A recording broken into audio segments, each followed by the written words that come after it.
Once upon a time, nestled between two velvet green hills and a winding silver river, was a small village named Alderwood. Life there was quiet and predictable, punctuated only by the changing seasons and the slow tolling of the church bell on Sundays. In a little stone cottage at the edge of the woods lived two young sisters, Mira and Liana. Mira, the elder by 3 years, had a quiet strength about her. She was thoughtful and observant, with a talent for drawing and a love for the natural world. Liana, younger and more spirited, had a laugh that carried through the trees and a habit of collecting small things, feathers, buttons, and old keys.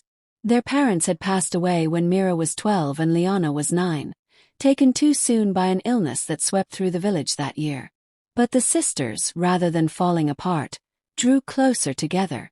From that moment on, they became each other's world. They learned to live with simplicity and dignity. Mira tended the garden and traded her sketches at the market for bread and cloth. Liana cared for the chickens, patched their clothes with colorful embroidery, and brought light into their home with her stories and songs. Though they had little, the warmth in their cottage was richer than gold. Each morning they greeted the sun together, Liana with her arms stretched to the sky, Mira with her eyes closed, whispering thanks. And each night they curled into the same patchwork quilt, sharing their dreams, worries, and plans. One winter, a great storm came to Alderwood. The snow fell for days, heavy and thick, and soon the village was buried. The sisters were prepared, but barely. The firewood dwindled, and Mira fell ill with a fever. Liana, still just 12, stayed by her sister's side, feeding her spoonfuls of broth and wiping her forehead with cloths dipped in melted snow. At night, she would sing softly to Mira, the same lullaby their mother had once sung. When Mira opened her eyes weakly and whispered, "I'm scared," Liana took her hand and replied with quiet certainty, "You don't need to be. I'm here." As the days passed, Mira slowly recovered. When spring finally arrived, bringing green buds and running water, the sisters sat beneath the blooming cherry tree in their yard. Mira, pale but healing, leaned on her sister's shoulder.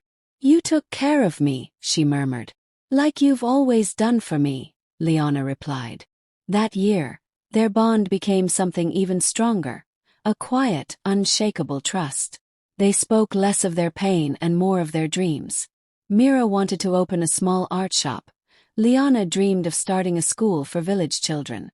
They worked side by side, saving what they could, lifting each other higher. Years passed. The sisters grew into young women. Mira did open her little art shop, filled with paintings of forests, animals, and distant lands she longed to see.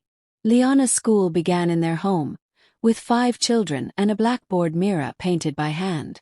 The village came to admire them, not just for their work, but for the deep, quiet love that radiated from them. They still took their morning walks, still danced under the first rain of spring, and still ended every day with stories whispered beneath their old quilt. And whenever either stumbled, the other was there, not to catch but to help them rise. Many years later, people would remember them not for their success, but for their devotion, to each other and to themselves. For Mira and Liana had not only loved one another fiercely, they had also cared for themselves, gently and patiently, never forgetting that in giving to each other, they had also nourished their own hearts. And in that little cottage, tucked away in Alderwood, the bond of two sisters bloomed like the seasons, ever-changing yet forever rooted in love. It was the beginning of summer when he came. His name was Elias, a quiet traveler with sunburnt skin, calloused hands, and eyes the color of stormy skies. He arrived in Alderwood with only a leather satchel and a violin slung over his shoulder. No one knew where he'd come from, but everyone noticed how gently he moved through the village, as if trying not to disturb anything. He wandered into Myra's art shop one afternoon. The bell above the door rang softly, and Mira, focused on a painting of the river at dusk, barely looked up. "Just a moment," she said, brushing the last hint of blue onto the canvas. "No rush," Elias replied, his voice calm, almost musical. When she finally turned to him, their eyes met, and something in her stilled. Not in the way stories often tell of wild sparks and hearts skipping beats. No, this was quieter. Like two threads recognizing they'd once been part of the same fabric. He looked at her paintings slowly, not just with interest but with care. Then he stopped in front of a piece Mira had painted for no one but herself. A forest in winter, with two figures walking side by side. "You've seen something true," Elias said softly, still staring at it. Mira didn't know what to say, so she just nodded. They spoke a little that day. About light, shadows, and rivers that remembered everything they passed. Elias left with a small painting of an old tree, and Mira sat in silence after he was gone, her paintbrush idle in her hand. Liana noticed the change first. Her sister, who once spoke in quiet certainty, now paused more often in her words, as if weighing new thoughts. Mira began humming while she worked, songs unfamiliar, tunes that echoed the notes Elias played when he sat by the river at sunset. First, Liana was wary. It had always been just the two of them, through grief, hunger, snow, and seasons. What if someone new unraveled what they had built? What if Mira drifted? But Elias didn't come to pull Mira away. Instead, he brought a new kind of calm. He helped patch the roof when summer storms blew through, brought wood in the evenings, and once repaired Liana's broken loom with a kind of quiet competence that annoyed her, and then impressed her. And more than once, Liana found herself sitting beside him in the evenings, listening to his violin sing lullabies that reminded her of things she hadn't thought of in years. One evening, as the sun melted behind the hills and fireflies blinked through the trees, Mira took Liana's hand. "I need to tell you something," she said. "I care for him. But nothing changes what we are." Liana nodded, swallowing the knot in her throat. "I know. And I think maybe he belongs here too. Not between us, but beside us." And so he did. Elias never tried to make himself the center of their lives. He simply added to it. One note in their melody, one stone in their path. Mira painted more than ever. Liana's school grew, with Elias helping build benches and draw maps on the walls. And on quiet evenings, the three of them would sit by the fire. Mira sketching, Elias playing, Liana reading aloud from stories she wrote herself. Their bond never weakened. Mira and Liana remained as close as two stars bound by the same orbit. Their love unchanged, only broadened. Elias didn't dim their light. He reflected it. And in time, people no longer saw them as two sisters or a traveler with a violin, but as something greater. Home. A kind of family made not by blood alone, but by choosing again and again to love with care, to protect without controlling, and to grow without losing one another.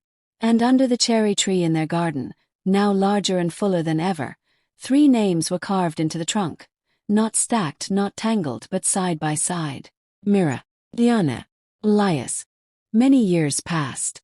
The cottage at the edge of Alderwood, once humble and quiet, grew with time, not in grandeur but in grace. Vines crept up its stone walls, and flowers bloomed year-round in its windowsills.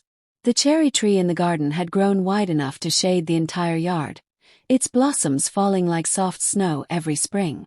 Inside, the warmth never left. Myra's paintings had found their way far beyond the village, hanging in inns, libraries, and homes in distant towns. Yet she never left Alderwood, never stopped sketching the woods outside her window, or the soft curve of Liana's smile when she taught the children letters by candlelight. Liana's school became more than a classroom. It became a refuge. Children who had lost parents like the sisters once had, came there not just to learn but to feel safe. She taught them to read, to wonder, and most importantly, to believe they could shape the world around them.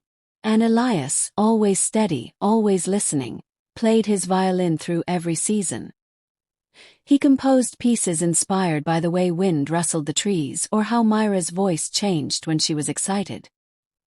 He built a workshop beside the house and taught the village boys and girls how to carve, mend, and craft with purpose. The 3 of them lived not in a triangle, but a circle, one that held room for growth, solitude, and deep, enduring connection. They each had space to be fully themselves, yet never felt alone. Visitors often came to Alderwood asking about the house in the cherry grove. They heard stories of 2 sisters who weathered storms and stayed whole, of a quiet man with a violin, and of a kind of love that didn't just survive life, it deepened with it.